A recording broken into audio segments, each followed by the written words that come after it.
ಒಂದು ವಾರ ನೋಡಿ ಆಮೇಲೆ ಹೇಳ್ತೀವಿ.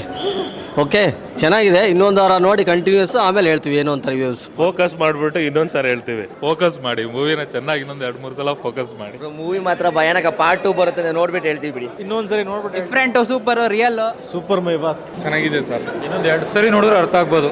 ಸೂಪರ್ ಅಣ್ಣ. ಇನ್ನೊಂದ್ಸರಿ ಫಿಲಮ್ ನೋಡಿ ಫೋಕಸ್ ಸಿಕ್ಕಿದ್ಮೇಲೆ ಹೇಳ್ತೀನಿ. ಚೆನ್ನಾಗಿದೆ ಸರ್. ಎಲ್ಲರೂ ಫಿಲಮ್ ಅರ್ಥ ಆಗಲ್ಲ ಅಂತಾರೆ. ಹೇಗೆ ಗೊತ್ತಂದ್ರೆ ನಮ್ಮ ಫಿಲಮ್ ಸರ್ ಉಪೇಂದ್ರ ಅಂದರೆ ಊರೆಲ್ಲ ಸುತ್ತಿ ಪ್ರಪಂಚಗೆ ಇಂದ್ರ ಆಗೋನು ಉಪೇಂದ್ರ. ಅದೇ ಪಿಕ್ಚರ್ ಸರ್. ಈ ಸಿನಿಮಾನ ದಯವಿಟ್ಟು ಪೊಲಿಟಿಷಿಯನ್ಸ್ ಯಾರು ನೋಡಬೇಡಿ, ಯಾಕಂದ್ರೆ ಅವ್ರಿಗೆ ಅರ್ಥ ಆಗ್ಬಿಡುತ್ತೆ. ನಮ್ಮಂಥ ಸತ್ಪ್ರಜೆಗಳು ಆರಾಮಾಗಿ ನೋಡ್ಬೋದು, ಯಾಕಂದ್ರೆ ನಮ್ಗೆ ಯಾರಿಗೂ ಅರ್ಥ ಆಗಲ್ಲ. ಅಷ್ಟೇ ಉಪೇಂದ್ರ UI. ಸರ್ ಪ್ರತಿಯೊಬ್ಬರು ಫ್ಯಾಮಿಲಿಯವರು ಮತ್ತೆ ಫಸ್ಟ್ ರಾಜಕಾರಣಿಗಳು ಬಂದು ನೋಡ್ಬೇಕು ಸರ್ ಇದನ್ನ. ಅದು ಮೈನ್ ಇರೋದು ಇವಾಗ. ಸೂಪರ್ ಆಗಿತ್ತು ಫಿಲಮು. ಫಸ್ಟ್ 10 ನಿಮಿಷ, ಲಾಸ್ಟ್ 10 ನಿಮಿಷ ಸೈಕ್ ಆಗಿದೆ. ಅದ್ರ ಮಧ್ಯೆ ಇದೆಯಲ್ಲ, ಅಲ್ಲೇ ಇರೋದು ರಿಯಲ್ ಸ್ಟೋರಿ. ಎಲ್ಲರೂ ಬಂದು ನೋಡಿ.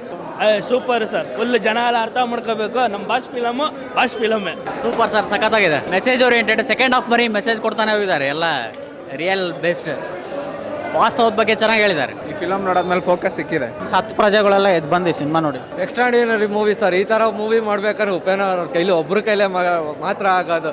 ಈ ಥರ ಟ್ವಿಸ್ಟು ಮತ್ತು ಈ ಥರ ಬುದ್ಧಿವಂತಿಕೆಯಿಂದ ಮಾಡಿದಾರ. ಎಕ್ಸಲೆಂಟ್. ಅವ್ರ ಐಡಿಯಾ ಮಾತ್ರ ಮೆಚ್ಚಲೇಬೇಕು. ಸೂಪರ್ ಮೂವಿ ಮಾತ್ರ ತುಂಬ ಚೆನ್ನಾಗಿದೆ ಮಾತ್ರ. ಮತ್ತು ಈಗಿನ ಜನ್ರೇಷನ್ ಏನೇನಿದೆ ಅನ್ನೋದು ಕರೆಕ್ಟಾಗಿ ತೋರಿಸಿದ್ದಾರೆ. ಬಟ್ ಜನರು ಅರ್ಥ ಮಾಡ್ಕೋಬೇಕು, ಮುಂದಿನ ಹೇಗಿತ್ತು ಈಗಿನ ಏನಿತ್ತು ಅನ್ನೋದು. ತುಂಬ ಎಕ್ಸ್ಟ್ರಾಡಿ ಮಾತ್ರ ತುಂಬ ಚೆನ್ನಾಗಿ ತೋರಿಸಿದ್ದಾರೆ. ಹೇಗಿದೆ ನಿಮಗೆ ಅಂತ ಕೇಳಿ, ಅವರು ಫೋಕಸ್ ಆಗಿದೆ ಅಂದರೆ ಸಿನಿಮಾ ಅರ್ಥ ಆಗಿದೆ ಅಂತ. ಸಖತ್ ಅದ್ಭುತವಾಗಿದೆ ಪಿಕ್ಚರು. ಎಂಟರ್ಟೈನ್ಮೆಂಟ್ ಬೇಸ್ಡ್ ಅಲ್ಲ, ಸಖತ್ ಬುದ್ಧಿಯಿಂದ ಉಪಯೋಗಿಸಿ ಮಾಡಿರೋಂಥ ಪ್ರಜಾಕೀಯ ಕಾನ್ಸೆಪ್ಟ್ನೇ ತೋರಿಸಿದ್ದಾರೆ. ಸಖತ್ ಅದ್ಭುತವಾಗಿದೆ. ಜನ ಅರ್ಥ ಮಾಡ್ಕೊಂಡ್ರೆ ಬದಲಾವಣೆ ಬರುತ್ತೆ.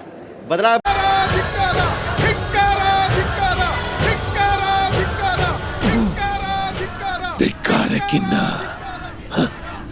ಅಧಿಕಾರಕ್ಕೆ ಬೆಲೆ ಜಾಸ್ತಿ.